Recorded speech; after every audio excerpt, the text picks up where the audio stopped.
Miracımız, göz bebeğimiz, kalbimiz, vicdanımız, onurumuz ve kırmızı çizgimiz olan Kudüs bu bayram öncesi yine İsrail'in saldırılarına maruz kalmıştır.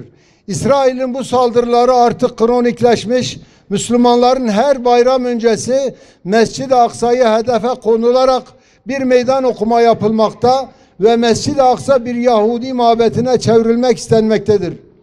Mescid-i Aksa'ya düzenlenen bu toplu baskınlar, orada ibadet eden Müslümanlara yapılan saldırılar, ilahi hatıranın vücut bulduğu yapıya verilen zararlar, Müslümanların buraya girişlerine konulan engeller, Mescid-i Aksa'nın altının oyulmasıyla oluşturulan tüneller, buradaki ibadetgahlara uygulanan kapatmalar, Yahudilerin burada gerçekleştirdiği ayinler ve pervasızlıklar, her türlü sosyal ve kamusal baskılamalar, İsrail'in Mescid-i Aksa üzerindeki düşlerinin yapı taşları olarak karşımıza çıkmaktadır. Ancak İsrail bu düşten uyanmaya başladı. Müslümanların onurlu ve izzetli direnişi İsrail'i her geçen gün düşlerinden uyandırarak gerçeğe doğru yaklaştırıyor. Düşler yerini kabuslara bırakıyor.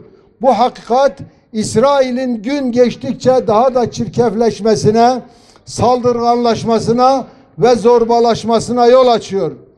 Ramazan ayının sonunda yaşanan olaylarda İsrail yine Mescid-i Aksa üzerine saldırılara geçmiş, Müslümanların tüm Filistin coğrafyasından başlamak üzere dünyanın her yerinde İsrail'in Siyonist politikalarına karşı ayağa kalkması neticesinde İsrail geri adım atmış, sonun başlangıcına yaklaşmıştır.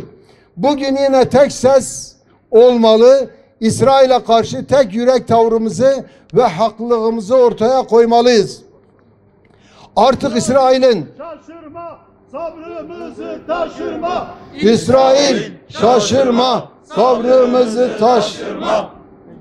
Artık Allahu Ekber, tekbir, Allahu Ekber, tekbir, Allahu Ekber. Artık İsrail'in bu topraklardaki vadesi doluyor. Dışarıdan getirecekleri nüfus gücü kalmadı.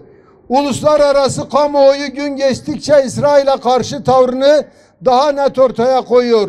Filistinliler mücadeleyi daha farkındalığı yüksek şekilde ortaya koyuyor.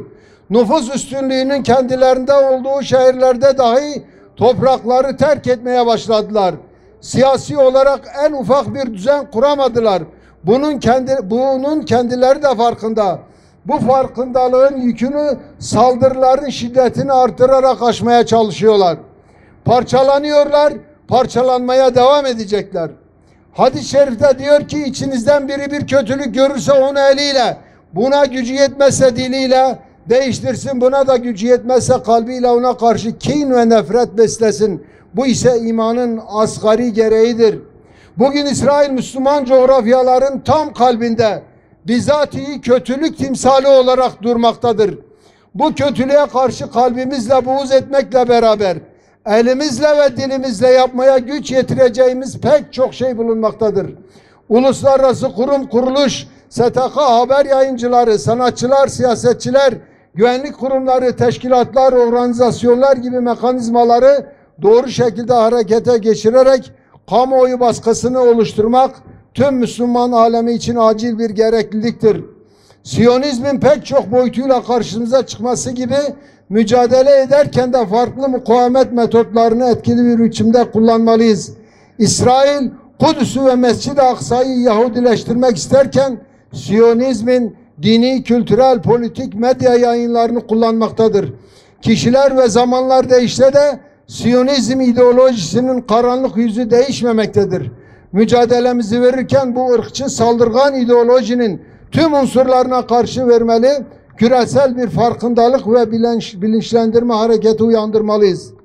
Mescid-i Aksa ve Kudüs'ün akıbeti yalnızca orada yaşayan Filistinlilerin omuzlarına yüklenemez.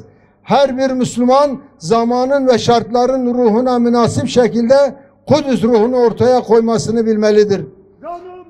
Kanımız Aksa'ya feda. Kanımız Aksa'ya feda. Canımız Kanımız Aksa'ya feda. Bizler Allahu Ekber. Tekbir. Allahu Ekber. Tekbir. Allahu Ekber. Bizler Mescid-i Aksa için, Kudüs için, Gazze için, Filistin için bedeller ödedik. Vatandaşlarımızın Mavi Marmara'da şehit oldular. Kudüs'ün akıbeti bizlerin hayat mücadelesinin tam merkezinde yer almaktadır. İsrail şunu unutmasın ki bizler yeniden bedel ödemeye hazırız ve hep hazır olmaya devam edeceğiz. Gerekirse hepimiz Filistin'e gider, orada Filistinli kardeşlerimizle omuz omuza mücadele eder. Yine de Mescid-i Aksa'yı sahipsiz yalnız bırakmayız. Yıkılasın İsrail, enkazını göreyim, sana devlet diyenin yüzüne tüküreyim diyoruz.